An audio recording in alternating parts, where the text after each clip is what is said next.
सुप्रभात बच्चों। आज दिन की शुरुआत करते हैं हम एक अच्छे थॉट से। आप सभी बच्चों को मातृ दिवस की हार्दिक शुभकामनाएं। और अब एक थॉट सुनाना चाहूँगी मैं मातृ दिवस पर। मांगने पर जहाँ पूरी हर मन्नत होती है, मांगने पर जहाँ पूरी हर मन्नत होती है, माँ के पैरों में ही तो वो जन्नत होती है। माँ के पैरों में ही तो वो जन्नत होती है। ठीक है बच्चों, अब शुरुआत करते हैं हम चैप्टर 2 ल्हासा की ओर। हमने देखा था कि इसमें लेखक एक घोड़ा ले लेता है और अपना सामान और खुद भी में घोड़े पे बैठकर चलना शुरू कर देता है। दूसरे दिन हम घोड़े पर सवार होकर ऊपर की ओर चले। डांडे से पहले एक जगह हमने चाय पी। दोपहर के वक्त डांडे के ऊपर जा पहुँचे। हम समुद्र तल से 17-18 हज़ार फीट ऊंचे खड़े थे। हमारी दक्षिण तरफ, दक्षिण मतलब दक्षिण, और पूर्व से पश्चिम, पश्चिम मतलब पश्चिम की ओर हिमालय के हजारों श्वेत शिखर चले गए थे। श्वेत शिखर मतलब बर्फ से ढके हुए पहाड़। भीटे की ओर देखने वाले पहाड़ बिल्कुल नंगे थे। मतलब हम दूसरी जगह जब देख रहे थे तो वहाँ के जो पहाड़ थे उस पर बिल्कुल भी पेड़ पौधे नहीं थे। न वहाँ पर बर्फ़ की सफ़ेदी थी, न किसी तरह की हरियाली। उत्तर की तरफ बहुत कम बर्फ वाली चोटियाँ दिखाई पड़ती थी।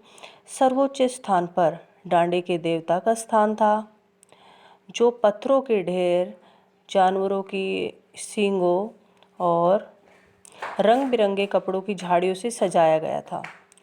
अब हमें बराबर उतराई पर चलना था।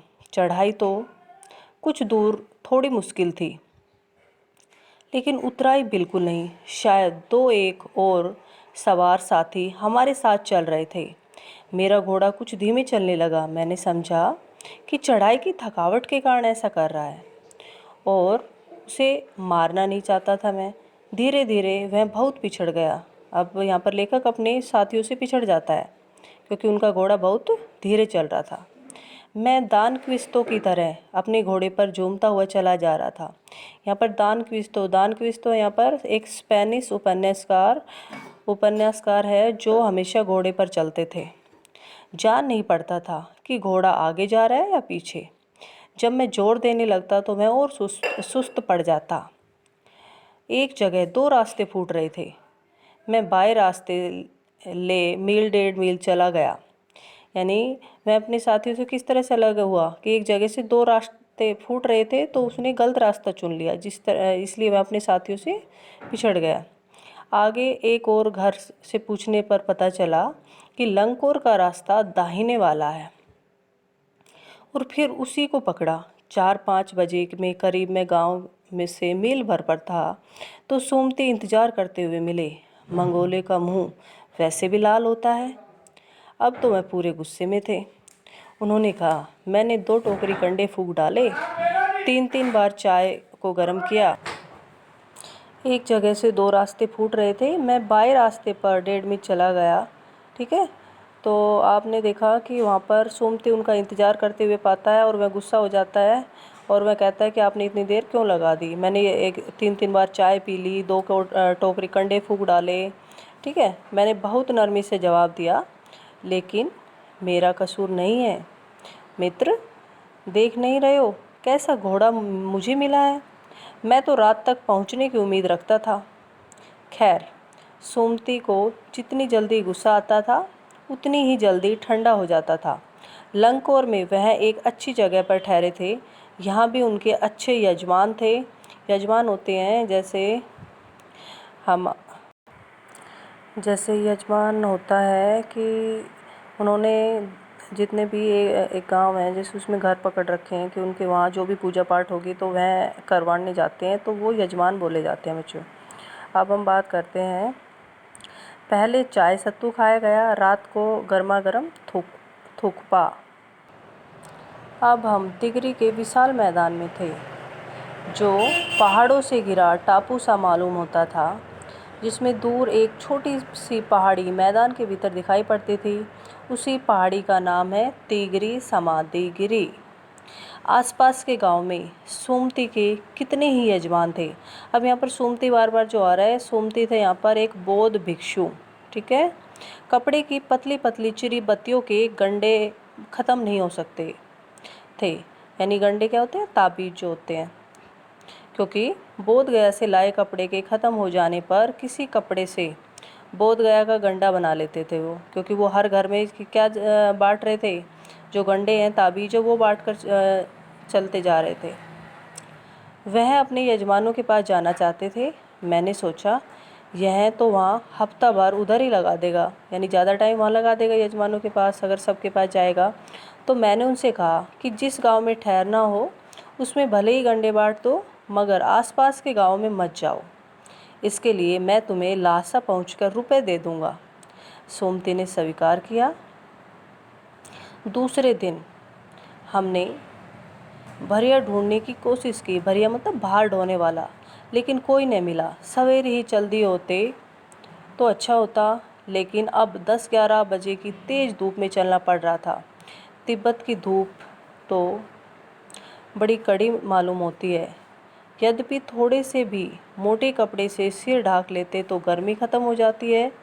आप 2 बजे सूरज की ओर मुँह करके चल रहे हैं। ललाट धूप से जल रहा है, ललाट मीन्स मस्तक, और पीछे का कंधा बर्फ़ हो रहा होता है।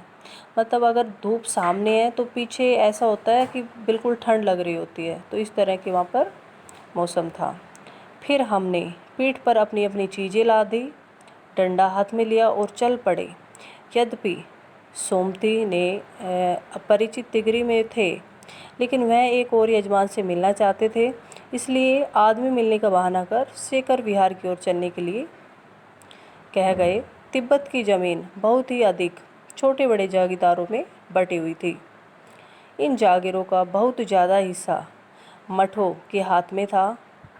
अपनी अपनी जागीर में हर एक जागीरदार कुछ खेती खुद भी करता था, जिसके लिए मजदूर बेगार में मिल जाते थे। मजदूर बेगार होती है बिना पैसे लिए काम करना। जागीरदार कुछ खेती खुद भी करता और कुछ उसे मजदूर बेगार में मिल जाते थे। तो खेती का इंतज़ाम देखने के लिए वहाँ कोई भिक्षु भेजा जाता था, क्योंकि जो ज़मींदार होते हैं उनके पास बहुत ज़्यादा ज़मीन होती है। तो इसलिए एक एक बौद्ध भिक्षु उन्होंने अपनी ज़मीनों के लिए वहाँ पर छोड़ा हुआ है, जो उनकी ज़मीनें संभालता है। जो जागीर वो आदमियों के लिए राजा से कम नहीं होता। जो बौद्ध भिक्षु होता है वो किसके समान देखा जाता है? एक राजा के समान। सेकर की खेती के मुखिया भिक्षु नमसे बड़े भद्र पुरुष थे। अब यहाँ पर क्या कह रहे हैं? सेकर की जो खेती थी उसकी जो मुखिया थे भिक्षु थे, उसका नाम था नमसे। भद्र पुरुष मीन्स एक अच्छे इंसान थे।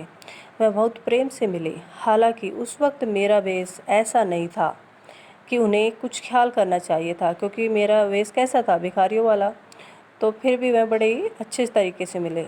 यहाँ एक अच्छा मंदिर था जिसमें कंजूर यानी बुद्ध वचन अनुवाद की हस्तलिखित हाथ से लिखी हुई 103 पोथियाँ रखी हुई थी। मेरा आसन मतलब मैं वहीं बैठ गया। वहीं लगा वह बड़े मोटे कागज़ पर अच्छे अक्षरों में लिखी हुई थी। एक एक पोथी 15-15 शेर से कम नहीं रही होगी। सुमति ने फिर आसपास अपने यजमानों के पास जाने के बारे में पूछा। मैं अब पुस्तकों के भीतर था, मतलब मैं पुस्तक पढ़ने में इतना मगन हो गया कि मुझे किसी और चीज़ का ज्ञान ही नहीं था। इसलिए मैंने उसे कह दिया कि जाओ आप अपने गंडे ताबीज़ बांट दो। दूसरे दिन वह गए। मैंने समझा था 2-3 दिन लगेंगे, लेकिन वह उसी दिन दोपहर बाद चले आए। टीगरी गांव वहाँ से बहुत दूर नहीं था। हमने अपना अपना सामान पीठ पर उठाया और भिक्षु नमसे से विदाई लेकर हम चल पड़े। हमारा चैप्टर जो है लासा की ओर, इससे हमें क्या पता चलता है कि प्रस्तुत अध्याय राहुल समकर्त्यान की प्रथम तिब्बत यात्रा से लिया गया एक अंश है। और प्रथम तिब्बत यात्रा उन्होंने 1929-30 में नेपाल के रास्ते से की थी, और उस समय भारतीयों को तिब्बत यात्रा की अनुमति नहीं थी, और उन्होंने अपनी यात्रा के लिए एक भिखमंगे का रूप धारण किया था और पूरी संजीदगी से मार्ग के अनुभव को अपनी लेखनी में उतारा, जो हमें तिब्बत समाज के बारे में संपूर्ण जानकारी देते हैं। धन्यवाद बच्चों।